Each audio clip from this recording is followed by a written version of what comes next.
अस्सलाम वालेकुम grade 6 students. आज हमारा यूनिट नंबर 1 का लास्ट लेक्चर है, लेक्चर नंबर 3। आपने जो मेरे पहले 2 वीडियो लेक्चर्स देखे हैं उसमें सेट्स के बारे में ही बताया है, इंट्रोडक्शन टू सेट्स में।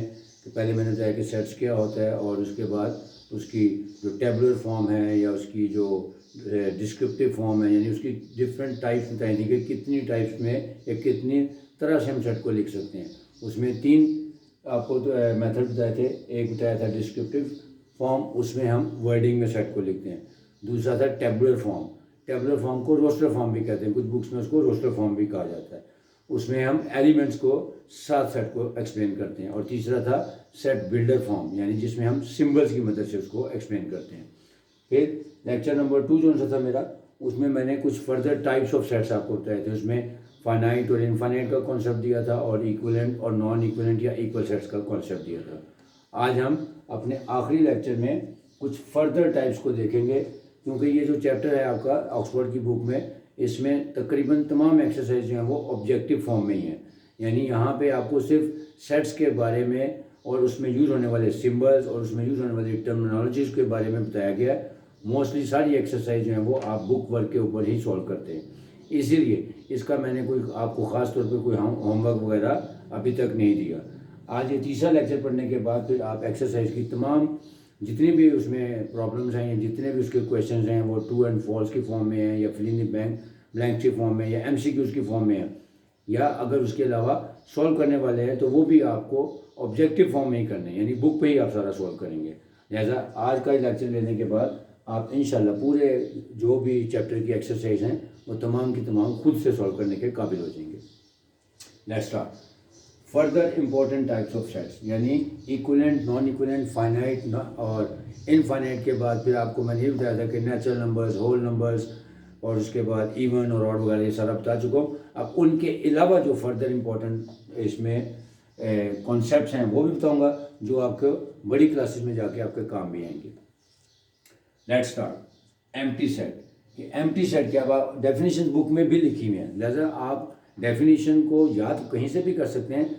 मेरा काम है कि आपको उसका कॉन्सेप्ट दूं और आपको समझ आ जाए, ताकि आप जब डेफिनेशन याद करें तो आपको कोई इशू नहीं आएगा। एम्प्टी सेट, एम्प्टी सेट को हम 3 और नामों से भी, यानी 2 नामों से भी जानते हैं। एम्प्टी सेट, नल सेट या वॉइड सेट। यानी कहीं किसी और बुक्स में अगर आप ऑक्सफोर्ड के अलावा कोई बुक्स देखें तो वहाँ पे वॉइड सेट भी लिखा हो जाता है या नल सेट भी लिखा होता है। मकसद क्या है कि एम्प्टी सेट है ऐसा सेट या which is having no elements, यानी a set having no elements का मतलब क्या है कि जिसके अंदर कोई एलिमेंट नहीं होगा। तो जब हम इसको सिंबल में लिखेंगे तो कैसे लिखेंगे, 2 कर्ली ब्रैकेट्स को ओपन और क्लोज करेंगे और उसमें कोई भी एलिमेंट नहीं लिखे हैं। या दूसरा इसका सिंबल है ये वाला, इसको पढ़ते हैं फाइव, यानी जहाँ कहीं फाइव या 2 एम्प्टी ब्रैकेट्स बने हुए हों तो इसका मतलब है वो एम्प्टी सेट को शो कर रहे हैं, which means that there is no element in this set, कि ये सेट खाली सेट है, इसके अंदर कोई एलिमेंट नहीं होगा। सेकंड, सिंगलेटन सेट या यूनिट सेट। ऑक्सफोर्ड की बुक में इसको यूनिट सेट का है, लेकिन जो आप डिफरेंट बुक्स देखेंगे तो वहाँ पे इसके लिए वर्ड सिंगलेटन सेट भी यूज होता है। सिंगलेटन मीन्स सिंगल और यूनिट का मतलब भी होता है 1, यानी ऐसा सेट जिसमें सिर्फ एक एलिमेंट हो उसको हम कहते हैं यूनिट सेट या सिंगलेटन सेट, यानी a set having only 1 element. For example ये मैंने एक सेट लिया जिसमें सिर्फ 3 लिखा हुआ है, यानी सिंगल एलिमेंट वाले सेट को हम सिंगलेटन सेट या यूनिट सेट कहते हैं। Next, disjoint sets. 2 or more than 2 sets can be disjoint sets if they have nothing common between them, यानी 2 या 2 से ज़्यादा सेट्स, ऐसे सेट्स जिनमें कोई एलिमेंट कॉमन ना हो या कोई भी ऐसा एलिमेंट ना हो जो दोनों में या तीनों में पाया जाता हो, जो उसको हम कहते हैं डिसजॉइंट सेट्स। मिसाल के तौर पे मैंने यहाँ पे लिखा है 2 सेट्स हैविंग नथिंग कॉमन, यानी एग्जांपल समझाने के लिए आपको ये सेट ए लिया, उसमें मैंने एलिमेंट्स लिखे हैं 1, 3 और 5, जबकि सेट बी है उसके एलिमेंट्स हैं 2, 4, 6, यानी सेट ए जो है वो ऑड नंबर्स का है और जो सेट बी है वो इवन नंबर्स है। तो इवन और ऑड में कुछ भी कॉमन नहीं होता, लिहाजा इसको लिखा जाएगा कि A intersection B is equal to 5, यानी एम्प्टी सेट है।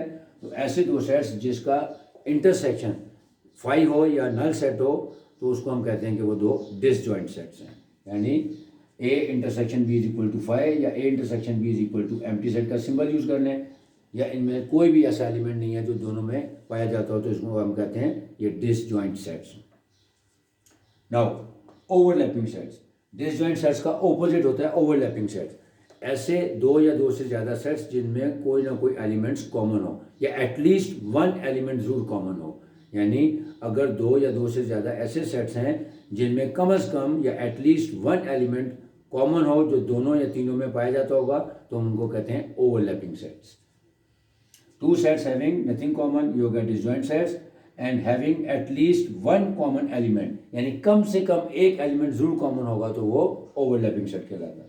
मिसाल के तौर पे ए लिया मैंने 1 2 3 यानी first 3 natural numbers, set B में मैंने 2 4 6 यानी फर्स्ट 3 इवन नंबर्स लिए हैं। तो अब देखें इन दोनों का इंटरसेक्शन है A intersection B is equal to 2 क्योंकि दोनों सेट्स में पाया जाता है, लिहाजा क्योंकि इसमें कम से कम एक एलिमेंट कॉमन है, लिहाजा ये दोनों ओवरलैपिंग सेट्स कहलाएंगे। तो set A B are set to be overlapping sets if they have at least one element common between them. Next, subsets.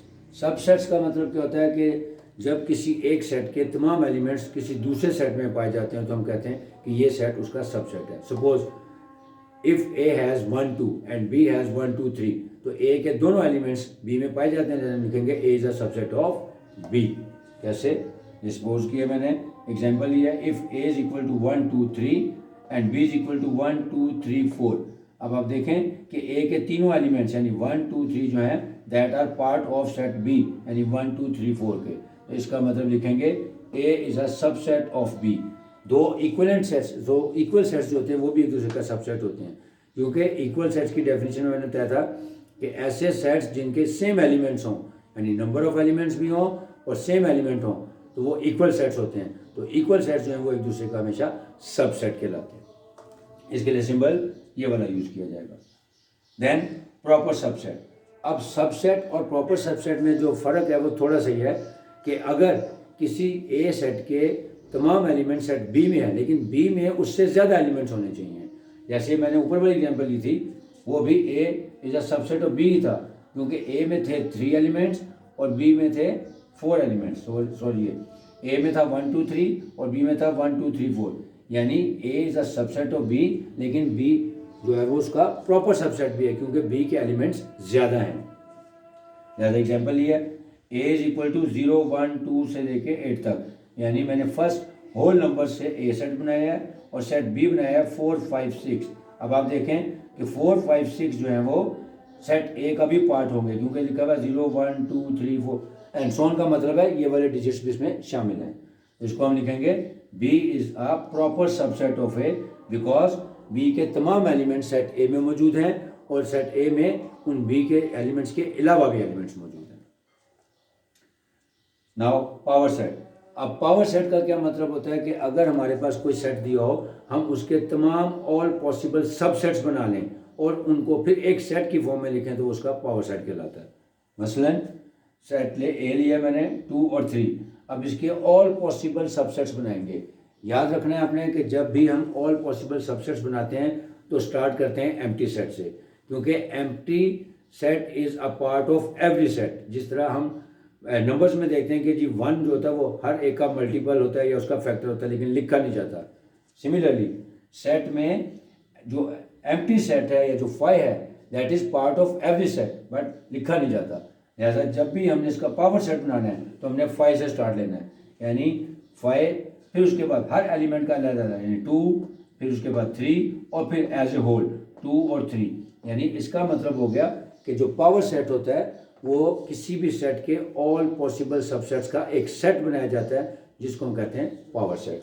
तो अगर हमारे पास ए में 2 एलिमेंट्स हैं तो ये देखें ये 4 एलिमेंट्स आ गए। अगर ये 3 होते हैं तो इसका एक फार्मूला भी होता है जो आपको बड़ी क्लासेस में एडवांस लेवल पे जाकर समझाऊंगा कि 2 raised to the power n करके हम निकाल सकते हैं कि इसके कितने पॉसिबल सबसेट्स बन सकते हैं।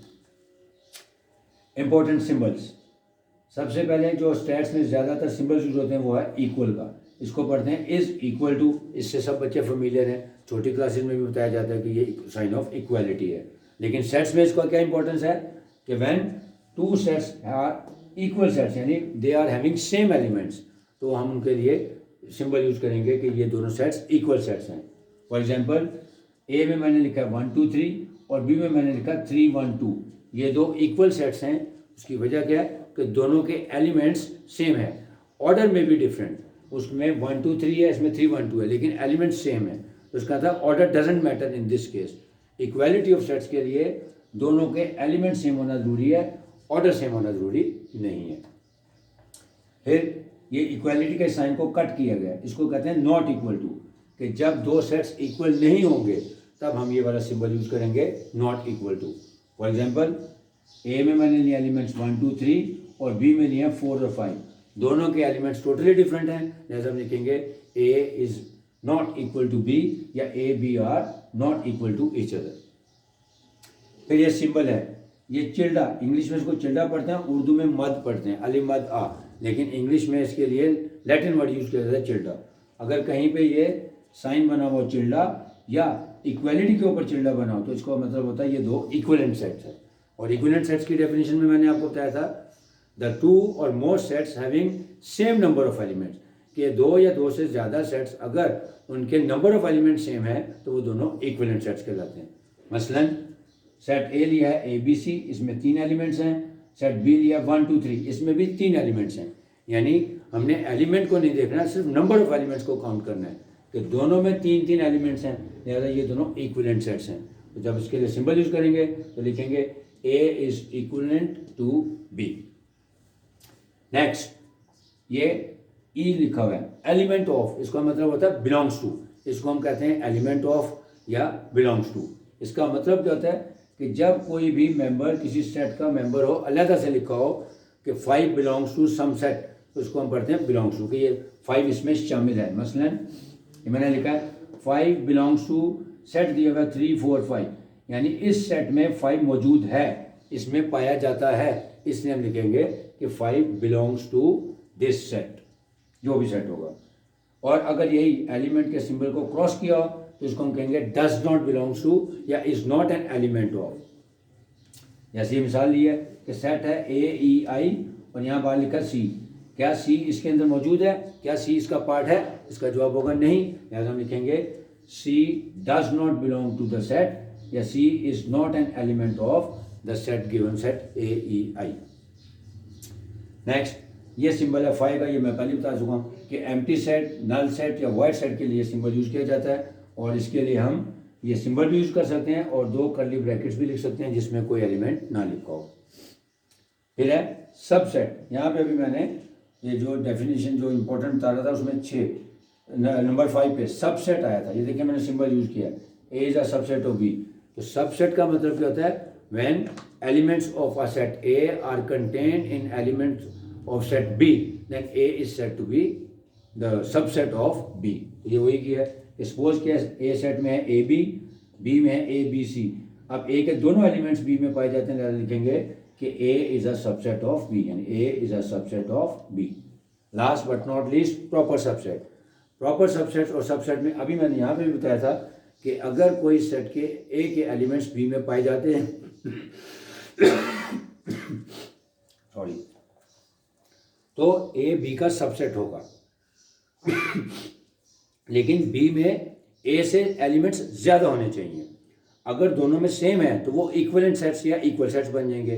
तो इक्वल सेट्स जो हैं वो एक दूसरे का सबसेट्स होते हैं, लेकिन प्रॉपर सबसेट बनाने के लिए ए के एलिमेंट्स बी में शामिल होने चाहिए, लेकिन बी में उससे एक्स्ट्रा एलिमेंट्स भी होने चाहिए। तो हम उसको कहते हैं A is a proper subset of B. जब सबसेट लिखेंगे तो इसके नीचे लाइन लगाते हैं, और जब प्रॉपर सबसेट लिखेंगे तो इसके नीचे लाइन खत्म हो जाती है। उम्मीद है कि अब आपको समझ आ गया होगा। अब इस लेक्चर को सुनने के बाद और फर्स्ट 2 वीडियोस को देखने के बाद अब आप बुक की जो एक्सरसाइज है 6.1 है या 1A या 1B 1D तक एक्सरसाइज है, ये ऑलमोस्ट तमाम की तमाम जो है वो इन्हीं कॉन्सेप्ट्स के गिर्द घूम रही हैं और सारी ऑब्जेक्टिव फॉर्म में हैं। इन तीनों वीडियो लेक्चर्स को अच्छे तरीके से देखने के बाद, समझने के बाद आप हर एक्सरसाइज को बुक पर ही सॉल्व करेंगे, यही आपका होमवर्क है।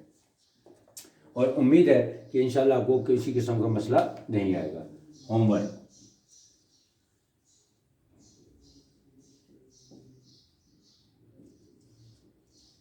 Do exercise 1A to 1D on book.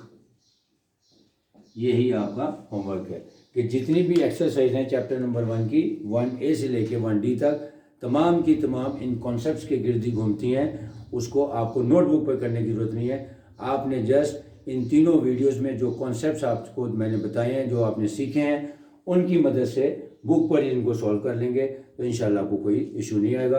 अब जो मेरा नेक्स्ट लेक्चर होगा वो इंशाल्लाह जो नेक्स्ट चैप्टर आएगा उससे रिलेटेड होगा। Hope you will understand.